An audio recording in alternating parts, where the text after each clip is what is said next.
ತಕ್ಷಣ ಇದ್ದರೆ ಈ ವೆಲ್ಕಮ್ ಬ್ಯಾಕ್.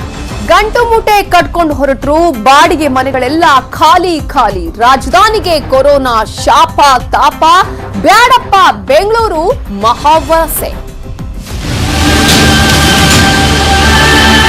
ಬಿಸ್ನೆಸ್ ಎಲ್ಲ ಡೌನ್ ಇದೆ, ಫುಲ್ ಬಾಡಿಗೆ ಕಟ್ಟಕ್ಕೆ ತುಂಬಾ ಕಷ್ಟ. ಅದಕ್ಕೆ ಓಡ್ತಾರೆ. ಏನ್ ಮಾಡ್ಬೇಕು ಸರ್, ಊರಿಗೆ ಹೋಗ್ಬೇಕಲ್ಲ.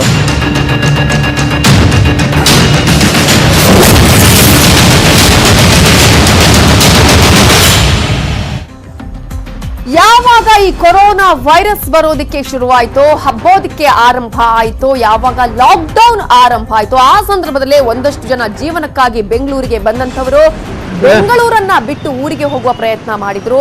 ಒಂದಷ್ಟು ಜನ ನಂತರ ಬರುವಂತಹ ಪ್ರಯತ್ನ ಮಾಡಿದ್ರು. ಆದ್ರೆ ಇದೀಗ ಹಾಗಲ್ಲ. ಬೆಂಗಳೂರಲ್ಲಿ ದಿನದಿಂದ ದಿನಕ್ಕೆ ಕೊರೋನಾ ಸ್ಫೋಟ ಆಗ್ತಾ ಇದೆ. ಈ ಹಿನ್ನೆಲೆಯಲ್ಲಿ ಈಗ ಬೆಂಗಳೂರನ್ನೇ ಬಿಟ್ಟು ತಮ್ಮ ಊರಿನ ಕಡೆಗೆ ಈಗ ಹೋಗ್ತಾ ಇದ್ದಾರೆ ಜನ, ವಲಸೆ ಹೋಗ್ತಾ ಇದ್ದಾರೆ. ಸಾಕಪ್ಪ ಸಾಕು, ಸಹವಾಸವೇ ಬೇಡ, ನಮ್ಗೆ ನಮ್ಮೂರೇ ಲೇಸಪ್ಪ ಅನ್ನುವ ರೀತಿಯಲ್ಲಿ ಈಗ ಬೆಂಗಳೂರನ್ನ ಬಿಟ್ಟು ಇಡೀ ಒಂದು ಮನೆಯಲ್ಲಿ ಇದ್ದಂತಹ ವಸ್ತುಗಳನ್ನ ಇಟ್ಕೊಂಡು ಏನೇನು ಇದೆಯೋ ಮನೆಯನ್ನೇ ಖಾಲಿ ಮಾಡಿ ಈಗ ಬೆಂಗಳೂರನ್ನ ಬಿಟ್ಟು ಅವರವರ ಊರಿಗೆ ಹೋಗ್ತಾ ಇರುವಂತಹ ಪ್ರತಿ ಒಂದು ದೃಶ್ಯಗಳನ್ನ ನಾವು ನಿಮ್ಗೆ ತೋರಿಸ್ತಾ ಹೋಗ್ತೀವಿ. ನೋಡಿ ಯಾವ ರೀತಿಯಾಗಿ ಜೀವನಕ್ಕಾಗಿ ಬೆಂಗಳೂರಿಗೆ ಬಂದಿದ್ರು. ಆದ್ರೆ ಇದೀಗ ಜೀವನ ಇದ್ರೆ ಸಾಕು ಅಲ್ಲ, ಜೀವ ಇದ್ರೆ ಸಾಕು ಅನ್ನುವ ಪರಿಸ್ಥಿತಿ ನಿರ್ಮಾಣ ಆಗಿದೆ. ದೃಶ್ಯ 2 ನಿಮ್ಗೆ ತೋರಿಸ್ತಾ ಇದ್ದೀವಿ ನೋಡಿ. ದೃಶ್ಯ 2ರಲ್ಲಿ ಕೂಡ ಅದೇ ರೀತಿಯಾದಂತಹ ಸಿಚುವೇಶನ್. ಗಂಟು ಮೂಟೆ ಕೊಟ್ಕೊಂಡು ಮನೆಯಲ್ಲಿದ್ದಂತಹ ಎಲ್ಲಾ ವಸ್ತುಗಳನ್ನ ಮನೆಯನ್ನ ಖಾಲಿ ಮಾಡ್ಕೊಂಡು ಊರ ಕಡೆ ಹೊರಡ್ತಾ ಇದ್ದಾರೆ. ಅದು ಯಾವುದೇ ವೆಹಿಕಲ್ ಆಗಿರ್ಬೋದು, ಆಟೋ ಆದ್ರೂ ಸರಿ, ಲಾರಿ ಆದ್ರೂ ಸರಿ, ಟೆಂಪೋ ಆದ್ರೂ ಸರಿ, ಪಿಕಪ್ ಆದ್ರೂ ಸರಿ, ಯಾವುದೇ ಆಗ್ಲಪ್ಪ, ಒಂದ್ಸಲ ನಾವು ಇಲ್ಲ ಇದನ್ನ ಬಿಟ್ಟು ನಮ್ಮೂರಿನ ಕಡೆ ಹೋಗೋಣ ಅನ್ನುವಂಥದ್ದು ದೃಶ್ಯ 3ರಲ್ಲಿ ನೀವು ಗಮನಿಸಬಹುದು.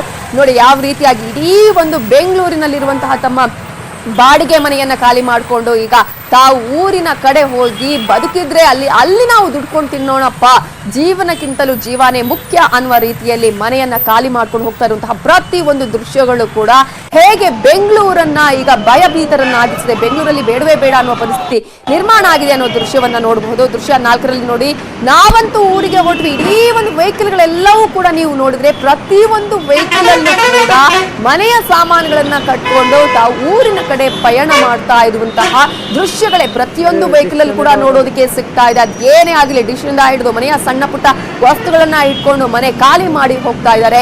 ಬೆಂಗಳೂರಿನ ಬಾಡಿಗೆ ಮನೆಗಳಂತೂ ಈಗ ಖಾಲಿಯಾಗಿದೆ. ಜೀವದ ಮೇಲೆ ಆಸೆಯನ್ನು ಇಟ್ಕೊಂಡು ಕೇವಲ ಜೀವ ಇದ್ರೆ ಸಾಕಪ್ಪ, ಏನಾದ್ರೂ ಹೇಳ್ತಾರಲ್ಲ, ನಾವು ಬೇಡ್ಕೊಂಡಾದ್ರೂ ತಿಂತೀವಿ ಅನ್ನುವಂತಹ ಸಿಚುವೇಶನ್ ಈಗ ನಿರ್ಮಾಣ ಆಗಿದೆ ಬೆಂಗಳೂರಲ್ಲಿ. ಯಾಕಂದ್ರೆ ಕೊರೋನಾ ದಿನದಿಂದ ದಿನಕ್ಕೆ ಸ್ಫೋಟ ಆಗ್ತಾ ಇದೆ. ಇನ್ನು ಬೇರೆ ಬೇರೆ ಕಡೆಗಳಲ್ಲಿ ನೋಡಬಹುದು, ಬಸ್ಗಳಿಗೆ ಆಗಿ ಸಾಕಷ್ಟು ಜನ ವೇಟ್ ಮಾಡ್ತಾರೆ. ಊರಿಗೆ ಹೋದ್ರೆ ಸಾಕಪ್ಪ ಅಂತ ಹೇಳಿ ಬಸ್ಗಳು ಕೂಡ ರಶ್ ಆಗ್ತಾ ಇರುವುದನ್ನ ನೋಡಬಹುದು. ಯಾವುದೇ ಕ್ಷಣದಲ್ಲಾದ್ರೂ ನಾವು ಇದಕ್ಕೆ ಬಲಿಯಾಗೋದು ಗ್ಯಾರಂಟಿ ಅನ್ನುವಂತಹ ಆತಂಕ ಈಗ ಎಲ್ರಿಗೂ ಕೂಡ ನಿರ್ಮಾಣ ಆಗಿದೆ.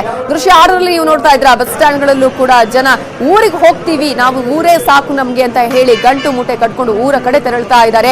ಅದು ಯಾವುದೇ ಪ್ಲೇಸ್ ಆಗಿರ್ಬೋದು, ಕರ್ನಾಟಕದಲ್ಲಿರುವಂತಹ ಬೇರೆ ಬೇರೆ ಜಿಲ್ಲೆಗಳು ಮಾತ್ರ ಅಲ್ಲ, ಬೇರೆ ಬೇರೆ ರಾಜ್ಯಗಳಿಂದ ಬಂದಂತವರು ಕೂಡ ಈಗ ಕರ್ನಾಟಕದಲ್ಲಿರುವಂತಹ ಬೆಂಗಳೂರು ಮಹಾನಗರಿಯನ್ನ ಬಿಟ್ಟು ತೆರಳುತ್ತಾ ಇದ್ದಾರೆ. ಸಾಕು ನಮ್ಗೆ ಇನ್ನು ಮುಂದೆ ಬೇಡಪ್ಪ, ನಾವು ಊರಲ್ಲಿ ಕೂಲಿ ನಾಲಿ ಮಾಡ್ಕೊಂಡಾದ್ರೂ ಇರ್ತೀವಿ ಅನ್ನುವಂತಹ ಸಿಚುವೇಶನ್ ತಂದಿಟ್ಟಿದೆ ಈ ಕೊರೋನಾ. ಸ್ಫೋಟ ಆಗ್ತಾ ಇದೆ ದಿನದಿಂದ ದಿನಕ್ಕೆ.